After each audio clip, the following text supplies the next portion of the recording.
بني الإسلام على خمسة أركان في الدين صوم وصلاة وزكاة حج والشهادتين. السلام علیکم مفتی صاحب. وعلیکم السلام ورحمۃ اللہ. ایک صاحب کا سوال ہے، اگر کوئی شخص بائیں ہاتھ سے کام کرتا ہے، کام کرنے کی عادت ہے، وہ کیا بائیں ہاتھ سے کھا بھی سکتا ہے؟ جی بسم اللہ الرحمن الرحیم. بائیں ہاتھ سے کھانا کھانا خلاف سنت ہے. آپ صلی اللہ علیہ وسلم کا مبارک طریقہ بھی دائیں ہاتھ سے کھانے کا ہے اور مبارک تعلیم بھی دائیں ہاتھ سے کھانے کی ہے. اگر کوئی شخص اس بات کا عادی ہے کہ وہ ہر کام بائیں ہاتھ سے کرتا ہے تو اسے چاہیے کہ وہ کھانے کے سلسلے میں دائیں ہاتھ کے ذریعے کھانے کی عادت ڈالے. آہستہ آہستہ اگر وہ کوشش کرے گا تو وہ دائیں ہاتھ سے کھانے کا عادی ہو جائے گا، ورنہ بائیں ہاتھ سے کھانا تو شیطان کا کام ہے. حدیث میں آتا ہے، آپ علیہ السلام نے ارشاد فرمایا کہ لا یأکلن احدکم بشمالہ، کہ تم میں سے ہرگز کوئی شخص بائیں ہاتھ سے نہ کھائے.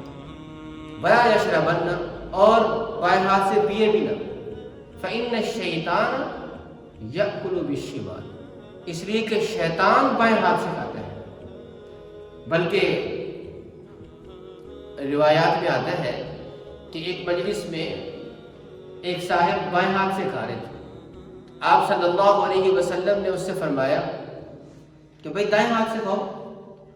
تو اس نے سمجھا کہ مجھے یوں ٹوکا ہے آپ نے تو میری تو رسوائی ہوگی سب کے سامنے، تو وہ تکبر میں آ گیا اور اس کی زبان سے نکل گیا کہ دائیں ہاتھ سے نہیں میں کھا سکتا.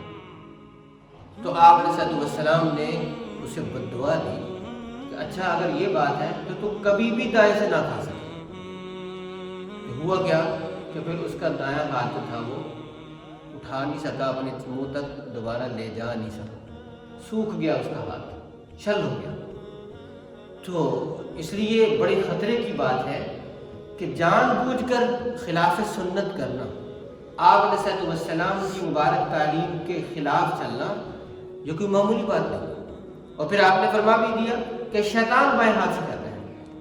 تو جب ہم شیطان کو اپنا دشمن سمجھتے ہیں، شیطانی کاموں سے اپنے آپ کو بچاتے ہیں، دوسروں کو بچانے کی تلقین کرتے ہیں، بچنے کی تلقین کرتے ہیں، تو خود بھی بچنا چاہیے، بائیں ہاتھ سے نہیں کھانا چاہیے.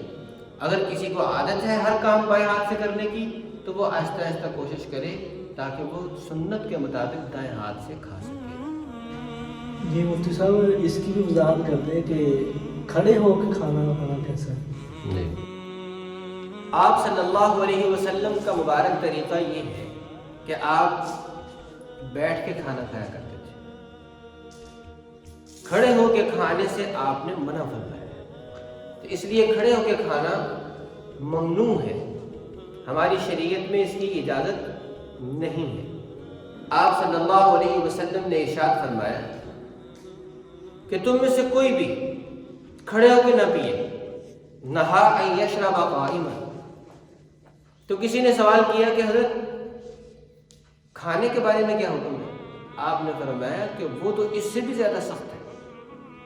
تو جب میں کہہ رہا ہوں کہ کھڑے ہو کے پینا نہیں ہے تو کھڑے ہو کے کھانے کی اجازت کیسے ہو سکتی ہے؟ لیکن یہ المیہ ہے کہ ہماری بعض تقریبات میں، چاہے وہ شادی کی ہو یا کسی اور سلسلے کی ہو، تو اس میں بیٹھ کے کھانے کی ترتیب ہی نہیں ہوتی، اس کا اہتمام ہی نہیں ہوتا. تو پھر گویا کہ وہاں اجتماعی طور پر خلاف سنت کام کیا جا رہا ہے. اور یہ بڑے خطرے کی بات ہے کہ کہیں مسلمان اجتماعی طور پر سنت کی مخالفت کرے، کوئی شخص انفرادی طور پر کرے تو یہ بھی باعث پکڑ ہے، باعث گرفت ہے. اور اگر مسلمانوں کی ایک بڑی جماعت اجتماعی طور پر خلاف سنت کر رہی ہے اور پھر بیٹھ کے کھانے کا اہتمام نہ کر کے، انتظام نہ کر کے، گویا کہ تقریب منعقد کرنے والے بھی وہ کیا کر رہے ہیں، وہ اس بات کی طرف بھی دعوت دے رہے ہیں کہ کھانا آپ نے کھڑے ہو کے، تو پھر جہاں کھڑے ہو کے کھائیں گے وہ گناہگار ہوں گے تو تقریب والے بھی برابر کے مجرم ہوں گے کہ انہوں نے اس چیز کو اہمیت نہیں دی۔ رسم و رواج میں تو ہم چھوٹی چھوٹی چیزوں کو اہمیت دیتے ہیں، لیکن جب باری آتی ہے ہمارے آقا حضرت محمد صلی اللہ علیہ وسلم کی روشن مبارک تعلیمات کی، ان کو ہم ڈی ویلیو سمجھتے ہیں، اس کو ہم معمولی سمجھ کے چھوڑ دیتے ہیں کہ نہیں جی آج کل کا طریقہ یہ ہے کہ بکھڑے ہو کے کھانا نہیں۔ جب آپ نے منع فرما دیا تو ہمیں یہ چاہیے کہ ہم باز رہیں، کھانا ہو تو بیٹھ کے، پینا ہو تو وہ بھی بیٹھ کے۔ جی مفتی صاحب، میرا تیسرا سوال یہ ہے کہ جس شخص کی گھر کی آمدنی حرام کی ہو، کیا اس شخص کے گھر میں کھانا کھانا کیسا ہے؟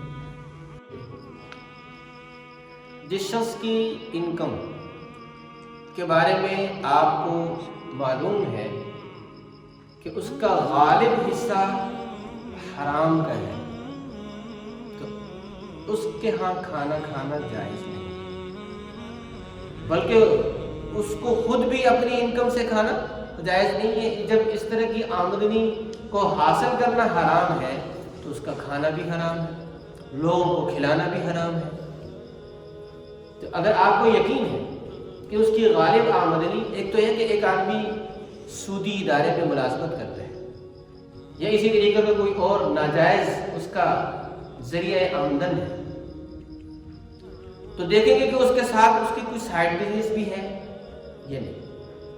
اگر کسی اور ذریعے سے بھی اس کی انکم ہے اور غالب وہی ہے جو سائیڈ سے آ رہی ہے، تو اس صورت میں تو پھر گنجائش ہوگی کہ اس کے ہاں کھانا کھایا جا سکتا ہے، کیونکہ اس کی غالب آمدنی حلال ہے۔